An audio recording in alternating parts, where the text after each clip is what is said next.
प्रभु की महिमा हो। प्रभु कहता है जिसके सुनने के कान हो वो सुन ले और जिसके देखने के आँख हो वो देख ले।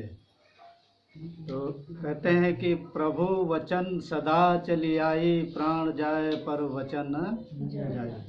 यानी प्रभु रीत सदा चली आई, यानी प्रभु का वचन आदि से लेके अनंत काल तक का।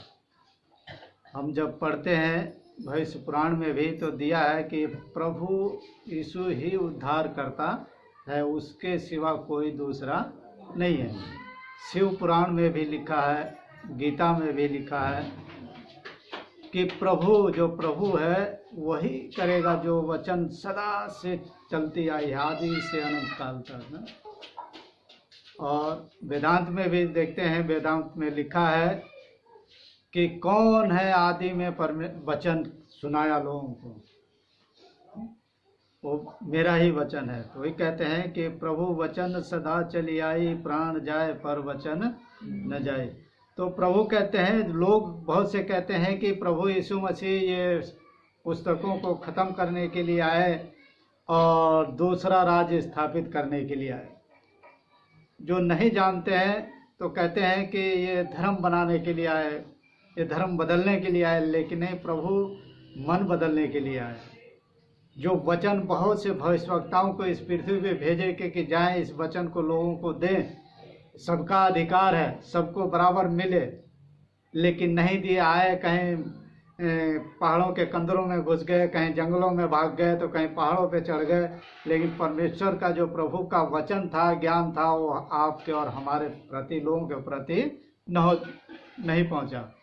और पहुंच भी गया तो लोग उन्हें नाम अपने तरफ से दे देते हैं, जबकि बाइबल है, वेदांत है, कभी नहीं बताती है कि तुम ईसाई बनो, कभी नहीं बताती है कि तुम ईसाई बनो। लोग ज़बरदस्ती किसी को ईसाई बनाते हैं, किसी को हिंदू बनाते हैं, किसी को मुस्लिम बनाते हैं, किसी को सिख है, कोई बौद्ध है, कोई जैन है, कोई पारसी है। तो ये सब लोग आपस में ही बनाते हैं, लेकिन सही वचन नहीं जानते हैं प्रभु का।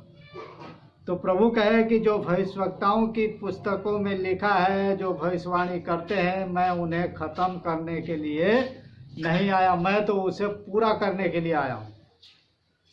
जो अधूरा था उसे पूरा करने के लिए आया हूँ। लोगों को तो हमारे लोग जो जितने थे, परमेश्वर ने हमें बनाया था, उनको लोगों ने भरमा दिया, कहीं बलि में, कहीं पेड़ में, कहीं कीड़े में, कहीं मकोड़े में घुमा दिए 84 लाख में। लेकिन प्रभु ने जब देखा कि ये तो नहीं, ये सब इधर ही बेकार हैं, शैतानी चीज़ों में कर रहे हैं, तब प्रभु को वो शब्द देधारी होकर हमारे बीच में आया।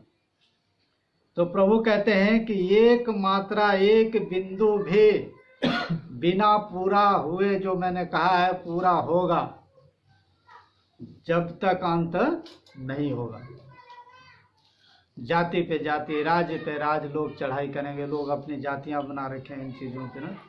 लेकिन प्रभु का वचन हमें आध्यात्मिक ज्ञान के बारे में बताता है। यीशु मसीह का ज्ञान आध्यात्मिक ज्ञान है। कोई ऐसा ज्ञान नहीं है जो आध्यात्मिक ज्ञान तुरंत दे दे, सिर्फ प्रभु यीशु मसीह का ही ज्ञान है। वही कहते हैं कि मैं पूरा करने के लिए आया हूँ, ख़त्म करने के लिए नहीं आया। मैं कोई जाति धर्म बनाने के लिए नहीं आया। मैं तो जो ईश्वर ने आकाश, पृथ्वी, जल, थल, समुद्र सबको बनाने वाला है, उसको मैं पूरा करने के लिए आया हूँ। अगर मेरे वचन को नहीं चलेंगे, जो परमेश्वर का वचन, जो परमेश्वर करते हैं, ईश्वर करते हैं, अगर वो वचन को जानते हैं तो प्रभु यीशु मसीह को स्वीकार करेंगे, वो लोगों से प्रेम करेंगे, नफरत नहीं करेंगे। और जो मुझे जानता है तो वो परमेश्वर को जानता हो। और नहीं जो परमेश्वर के वचन पे चलेगा तो परमेश्वर कहता है कि मैं जानवरों का गोबर खिला दूंगा उसे, वो लोग गोबर खाएंगे। जो परमेश्वर के ज्ञान को नहीं मालूम है, प्रभु यीशु का ज्ञान नहीं मालूम है, जो सृष्टि करता है उसका नहीं मालूम है, तो इंसान का प्रभु ने कहा हुआ था कि मैं तुम्हें गोबर खिला दूंगा। जब धरती पे अन्न नहीं उपजेगा, ईश्वर नहीं उपजाएगा, तो इंसान यही करना शुरू करेगा। लेकिन प्रभु बताता है कि प्रभु के ज्ञान के विषय में हम उसे जानें। इसलिए जो कोई इन छोटी आज्ञाओं को गलत तरीके से सिखाएगा तो परमेश्वर कहता है कि यहाँ भी छोटा रहेगा और वहाँ पर भी छोटा किया जाएगा। अगर उस आज्ञाओं को सही तरीके से सिखाता है तो यहाँ पर भी अच्छा रहेगा, स्वर्गलोक में भी अच्छा रहेगा, स्वर्गलोक में वैकुंठ धाम में भी जाएगा। और वचन को जो गलत तरीके से सिखाएगा तो यहाँ भी आशीष नहीं मिलेगी और वहाँ पर भी नहीं मिलेगी। यहाँ तो तड़पेगा, जलेगा ही, दूसरे जगह पे भी जलेगा, आत्मिक रूप से भी तड़पेगा। क्योंकि इंसान देखते हैं कि कितने भयानक है। इसीलिए प्रभु कहता है कि शास्त्री फरीसियों से तुम्हारी धार्मिकता बढ़ के होनी चाहिए। बहुत से लोग कहते हैं कि कबीरदास जी कहते हैं कि हिंदू धर्म बहुत ही खोटा, हगने को गांड मटियाने को लोटा। लोग लोटे को है, बर्तन को तो बहुत साफ करेंगे, राख लगा के, बढ़िया से डिटर्जेंट लगा करके, साबुन लगा के चमका देंगे, लेकिन अपने अंदर गंदगी रखते हैं, नफरत रखते हैं लोगों से, इंसान से नफरत रखते हैं, जानवरों से प्रेम कहते हैं कि जानवर उनके लिए भगवान है, इंसान कुछ भी नहीं है, क्योंकि ये शैतान की आज्ञा है। ईश्वर कहता है कि इंसान सबसे श्रेष्ठ है, सबसे अच्छा है, सबसे सुंदर है और सबसे ताकतवर मैंने बनाया है और मैंने उन्हें बुद्धि और ज्ञान दिया है। और कृष्ण जी कहते हैं 9:23 में कि जो इन चीज़ों की पूजा करता है देवी देवताओं की, वो उनके जानवरों जैसी बुद्धि होती है। जैसे जानवर घास खाता है वैसे उनके अंदर बुद्धि नहीं है, लेकिन परमेश्वर ने आपको बुद्धि दिया है, ज्ञान दिया है, क्योंकि परमेश्वर एक बुद्धि है, एक समझ है, दे रखा है आपको। वही कहते हैं कि इसमें तुम बने रहो, उनसे बढ़ कर के बनो। तुम्हें कुछ करने की ज़रूरत नहीं है, किसी की पूजा करने की ज़रूरत नहीं है। प्रभु यीशु मसीह का भी जो ज्ञान लिया है उसको भी पूजा करने की ज़रूरत नहीं है। कहीं भी रहिए, ध्यान करिए प्रभु का, उससे प्रार्थना करिए, वो सुनता है। लेकिन गलत काम करेंगे तो प्रभु नहीं सुनेगा, क्योंकि प्रभु अपने वचन की रखवाली करता है। और जब हम एक पद और पढ़ते हैं,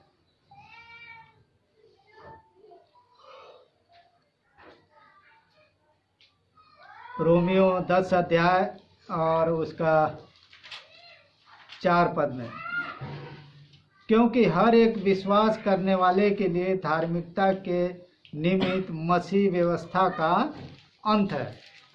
यानी प्रभु कहते हैं कि मैं पहले भी था और मेरे बाद और कोई भविष्यवक्ता नहीं होगा जो भविष्यवाणी को पूरा करेगा। अपने आप को बलिदान चढ़ा देगा, वही वहीं तक अंत है। बाकी उसके बाद में किसी को आप करते हैं तो आपको आध्यात्मिक ज्ञान नहीं मिलेगी, आत्मिक शक्ति नहीं मिल पाती है, और जो धरती पे अनुप जाता है आखिर अंत वही है प्रभु का। और आगे एक जगह और पढ़ते हैं, यशायाह की पुस्तक उसका 40 अध्याय और 8 पद में,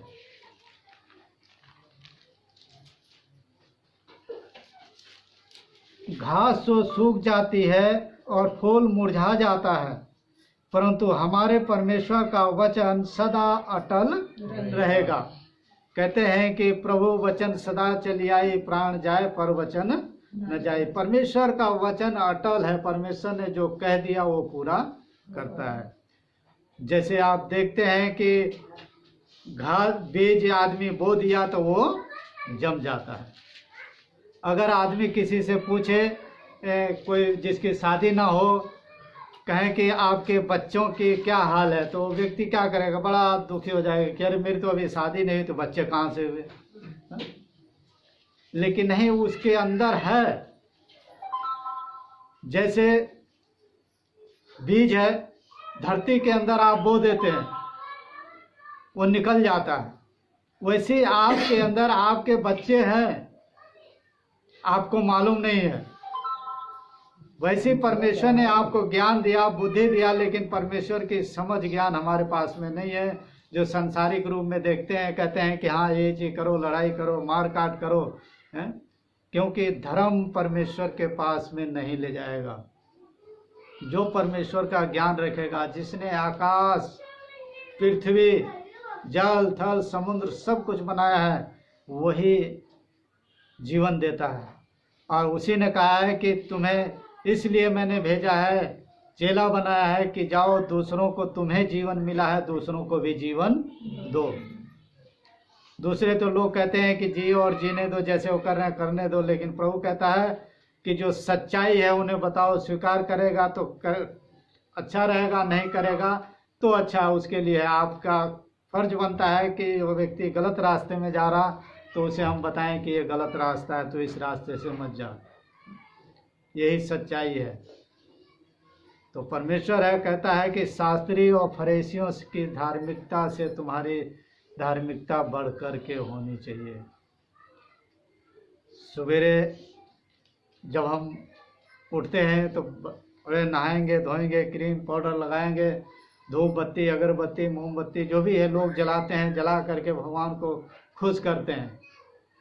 अब उन्हें भी पता नहीं है कि मोमबत्ती जला दिए, क्या पता वो खुश हैं कि उनके धुएं से घुट के कोई बीमारी हो जा रही है, पीलिया की बीमारी हो जा रही है, या उस धूप बत्ती के धुएं से दमे की भी बीमारी हो जाती है, किसी की सांस रुक जाती है।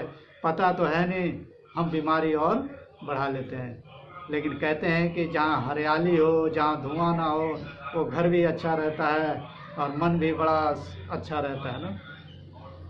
तो इसलिए प्रभु कहता है कि मन बदलो।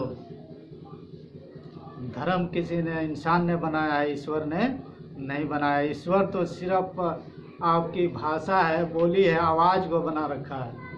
और परमेश्वर का वचन यही बताता है कि जब संत पौलुस थे, पतरस थे, जब बैठ के एक वचन अपने आवाज़ में बोल रहे थे, वहाँ पे जाति जाति के लोग, जो अलग अलग भाषा के लोग वहाँ पे बैठे हुए थे, वो सिर्फ एक ही शब्द बोल रहे थे, वो अपनी अपनी भाषा में समझ रहे थे।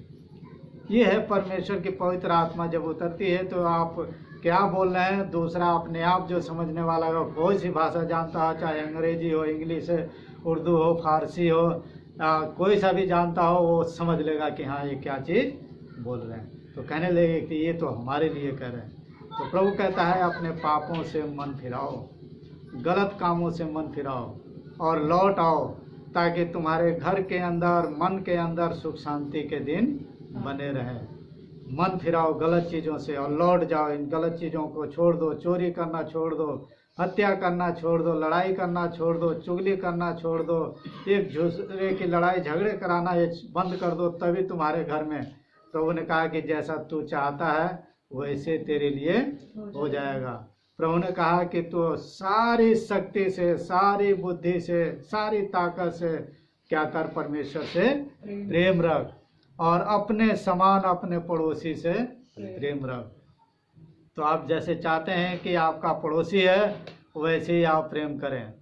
आप लड़ाई झगड़े करने वाले हैं तो आप अपने पड़ोसी को भी लड़ाई झगड़ा करने वाला बना देंगे। इसलिए परमेश्वर कहता है कि प्रेम से, हर कोई व्यक्ति चाहता है कि मेरे घर में लड़ाई झगड़े ना हो, नफरत ना हो, एक साथ मिल के रहें, और वो मिलाने वाला सिर्फ प्रभु यीशु मसीह है। वही कहता है कि परमेश्वर प्रेम है, उसके पास आने वाले को चाहिए कि वो आत्मा और शक्ति से क्या करे, सच्चाई से परमेश्वर को प्रेम करे। तो प्रभु का राज्य है, प्रभु का वचन है, कभी टलने वाला नहीं है। परमेश्वर कहते हैं कि शास्त्री फरीसियों से अधिक बढ़कर रहिए, क्योंकि परमेश्वर का ज्ञान आपके अंदर रहेगा, वचन रहेगा, तभी आप बच पाएंगे, नहीं तो बच नहीं पाएंगे। लड़ाई झगड़े में लगे रहेंगे तो खुद बर्बाद हो जाएंगे, दूसरे भी फिर गाली देंगे, कहेंगे कि देखो ये क्या करता था। और जब आदमी उससे छूट के आ जाता है तो कहता है कि देखो ये पहले लड़ाई झगड़े करने वाला था, लेकिन ये मसीह जीवन हो गया ना। कहते हैं, गाना गाते हैं ना, नीता जी ना दिया सच्चिया रब उन्होंने मिलेगा, कोई तो कहता रब मंदिरा तो मिलेगा, उथे तो बज दिया टलिया रब उन्होंने मिलेगा, कोई तो कहता प्रभु गिरजे तो मिलेगा, उथे तो जल्दी मोमबत्तियां रब उन्होंने मिलेगा, नीता जी ना दिया सच्चिया रब उन्होंने मिलेगा, कोई तो कहता रब गुरुद्वारे तो मिलेगा, उथे तो मिलेगा हलवा रब उन्होंने मिलेगा, नीता जिन्हां दियां सच्चियां रब उन्हां नूं मिलदा। सच्चा वचन तो बाइबल विच मिलदा, सच्चा वचन तो बाइबल विच मिलदा। नीता जिन्हां दियां सच्चियां प्रभु हृदय विच बसदा। तो प्रभु है, कहता है कि मैं हृदय के बसने वाला प्रभु हूँ। जब अपने हृदय को खोलोगे तब मैं आऊँगा। जंगल में जाओगे तो वहाँ लकड़ी ही मिलेगी, पेड़ ही मिलेंगे। मंदिर में जाओगे तो घंटा बजाते हुए मिलेंगे। गुरुद्वारे में जाओगे तो हलवा बांटते हुए मिलेंगे। लेकिन प्रभु कहता है कि जिसका मन सच्चा हो, हृदय सच्चा हो, नियत सच्ची हो, तो प्रभु मन के अंदर है, वो दूर नहीं है। परमेश्वर सभी को आशीष।